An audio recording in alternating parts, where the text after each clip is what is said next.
Bonjour à tous et bienvenue sur la chaîne Technologie Boulangerie. On se retrouve aujourd'hui pour une nouvelle vidéo de cours où nous allons voir le lait. L'objectif principal de ce cours, c'est de préciser le rôle du lait dans une pâte. J'ai mis d'autres choses à voir aussi dans le cours.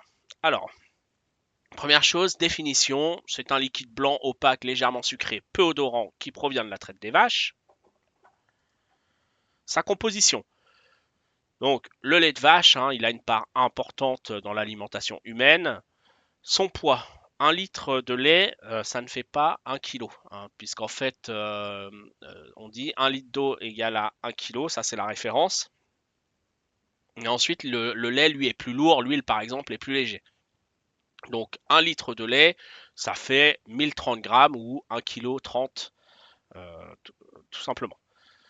Le lait, c'est un élément, enfin c'est le second élément liquide utilisé par le boulanger. En gros, ce qu'on utilise beaucoup, c'est l'eau, le lait, les œufs.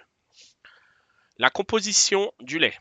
Donc, principal composant, l'eau à 87%.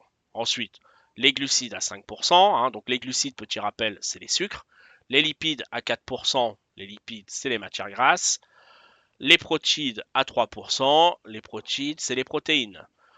Les sels minéraux à 1%. Il y a des vitamines. Alors, pour retenir les vitamines, on dit souvent, il faut penser au mot ADEC, pour avoir la vitamine A, D, E et K. C'est comme ça qu'on m'a fait apprendre. C'est vrai que ça marche bien. ADEC, A, D, E, K.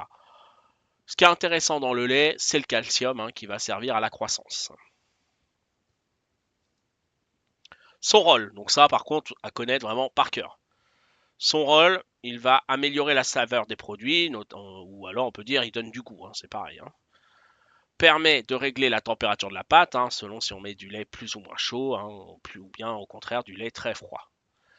Donc il hydrate les pâtes, il favorise la fermentation, il apporte une souplesse aux pâtes, il apporte du moelleux à la mie, il améliore la conservation, et les matières grasses du lait rendent la cuisson plus homogène, la couleur notamment de la croûte. Les principales formes de commercialisation du lait. Déjà, la dénomination par matière grasse, avec ce qu'on connaît, ce qu'on voit dans toute grande surface, le lait entier, le lait demi-écrémé, le lait écrémé. Donc, le lait entier, il comprend 36 grammes de matière grasse au litre. Son emballage est de couleur rouge. Le lait demi-écrémé, il comprend entre 15 et 17 grammes de matière grasse au litre. Son emballage est bleu. Et le lait écrémé, il comprend moins de 3 grammes de matière grasse au litre et son emballage est vert. Une chose que j'ai pas précisé aussi, quand il y a juste marqué lait, c'est forcément du lait de vache.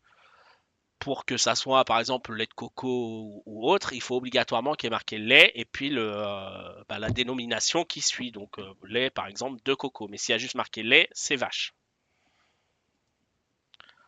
Les autres dénominations.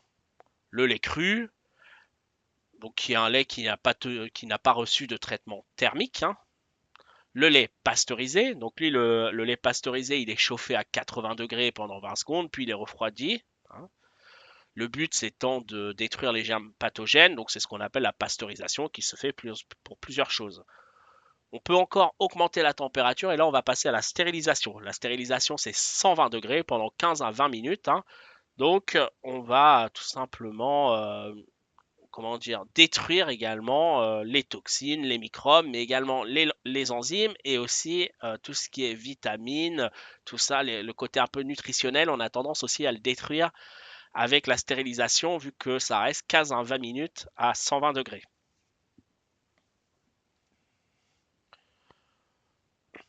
On a autrement ce qu'on appelle le UHT, le lait ultra haute température, où là en fait on va chauffer à 150 degrés mais seulement pendant quelques secondes. Ensuite on va le refroidir et là du coup donc on va détruire les germes pathogènes mais on va garder les vitamines et tout le côté un peu nutritionnel de ce lait. Donc c'est plus intéressant. Ensuite on a des laits concentrés, donc c'est un lait à laquelle on va enlever un petit peu d'eau et donc il est un peu plus pâteux, entre guillemets, si on pourrait le dire comme ça. On peut y ajouter du sucre pour avoir du lait concentré sucré. Ça se trouve dans tout commerce, voilà. Autre chose, le lait en poudre, où là on enlève pratiquement tout l'eau, il reste 2 à 4% d'eau. Pour obtenir 12 kg de poudre de lait, il faut 100 litres de lait. On va commencer les exercices. Je vous invite donc à télécharger le document hein, qui est dans la description, faire les exercices et moi je passe tout de suite sur la diapo de correction. Écrire la définition du lait. C'est un liquide blanc opaque légèrement sucré, peu odorant, qui provient de la traite des vaches. Petit vrai ou faux? Le lait contient très peu d'eau. Faux, on a vu que c'était plus de 80%. Hein. Le lait contient du calcium. Vrai, hein, je l'ai dit, il y a du calcium dans le lait. 1 litre de lait est égal à 1 kg. Faux, on a dit 1 litre de lait est égal à 1,30 kg. Autre question, écrire 4 rôles du lait dans la pâte ou le pain. Et puis ensuite connaître le taux de matière grasse et la couleur de l'emballage. Je passe à la correction. Ça améliore le goût, ça hydrate la pâte, ça améliore la conservation, ça apporte du moelleux. Hein. Après, le lait demi-écrémé. Le lait demi-écrémé, c'est 15 à 17 grammes de matière grasse au litre et son emballage est bleu. Le lait écrémé, c'est moins de 3 grammes au litre, son emballage est vert. Le lait entier, c'est 36 grammes au litre et son emballage est rouge. Citer 4 formes de commercialisation du lait. Alors ça c'est assez simple, hein. Il y a plein de, enfin il y a des commercialisations, ce qu'on voit dans le commerce, hein, des laits sous différentes formes.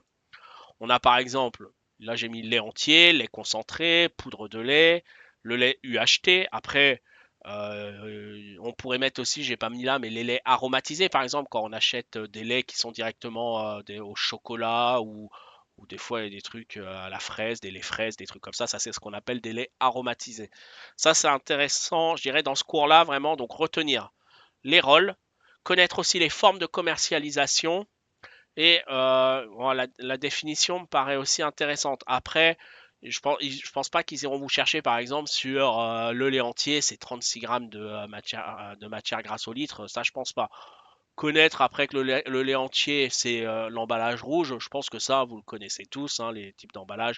Rouge pour l'entier, vert pour l'écrémé, et puis bleu pour le demi-écrémé, qui est peut-être le plus vendu, le demi-écrémé. Hein.